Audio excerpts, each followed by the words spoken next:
All right, we're here with Badger Beat columnist Tom Oates, and Tom, it's a really tough game against Penn State today. Offense, he gave a C minus. Yeah, they gained a lot of yards. The Badgers certainly moved the ball, and they moved the ball late when they had to. But they never got their running game going. Didn't get the explosive big plays out of their running game, and that's partly due to the Penn State defense that was really stacked at the line of scrimmage.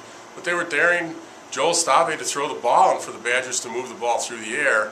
And while Stave made some nice throws and moved the ball and gained a lot of yards, there were a lot of throws that were there that he was unable to make, and as a result, the Badgers didn't put up the kind of points that they should have put up, given the number of yards they had. So it's been a season-long problem, missed opportunities and leaving points out on the field, and that certainly was the case again today. Defensively, seemed great for the Badgers. Yeah. You know, they're facing a freshman quarterback, and they didn't really get pressure on him. I thought Penn State did a great job of protecting, pass protecting. The Badgers stopped the run, but again, Penn State threw the ball and threw it almost at will and exploited their secondary. You know, just enough that you know, the Badgers couldn't come back and got themselves a lead. Giving up long passes has been a little bit of a problem for this defense, especially early in the year against teams like Ohio State and Arizona State, and that resurfaced a little bit today. Special teams got a bump and grade with a B. Couple of nice block kicks today. Yeah, they did a lot of pretty good things. The return game just is non-existent. I'm not sure what's happened there, but otherwise I thought played pretty well. I thought Jack Russell made a really clutch 48-yard kick. He didn't make it by much, which might show you his range, but he made a clutch kick. They blocked two kicks, a punt and a field goal. All in all, a pretty nice job. I thought Drew Meyer punted pretty well.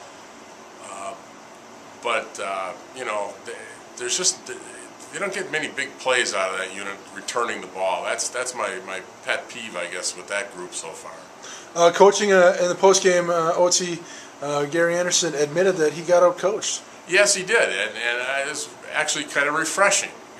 You know, I think some coaches just say that. You know, we got outplayed, we got outcoached, and you wonder if they really mean it. But he said it 3 or 4 times. He said, look, we got schooled a little bit, and I believe they got schooled. There's a number of ways they particularly looked confused on defense, but I think the way they're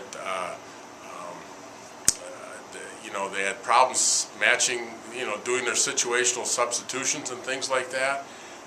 They were really a step behind, I thought, on both sides of the ball all day. All the credit goes to that Penn State coaching staff for that. And overall, giving him a C minus. Try to come back, but just fell a little bit short. Well, Penn State's a good team. I think people tend to forget that Penn State doesn't recruit from the C list. Penn State recruits from the A list. And, you know, they have personnel issues at Penn State right now due to the sanctions and things like that. They don't have a lot of manpower, but they still have some pretty good players. And you know, Wisconsin fought. I give them credit for coming back. They were down 17 for a large portion of the fourth quarter, and they came back, and the game ended on an interception in the end zone on a Hail Mary. So they at least gave themselves a chance to win. But this was a big game. This was possibly for a BCS berth. And to come out and play the way they did, it doesn't deserve a very good grade. After the game, Bill O'Brien, Penn State head coach, decided that he was upset about the 24.5-point spread that Wisconsin was favored by. Were you kind of surprised by that big spread? I was surprised by that, yeah, because, again, I think to beat this Wisconsin team, you have to be able to throw the ball. And Penn State can throw the ball. I think that's the one thing maybe the odds makers didn't take into account here. I'm sure they were looking at trends and how Wisconsin's been winning at home by big scores and things like that. But the one thing they didn't take into consideration was that Penn State could throw the ball, and they showed that today.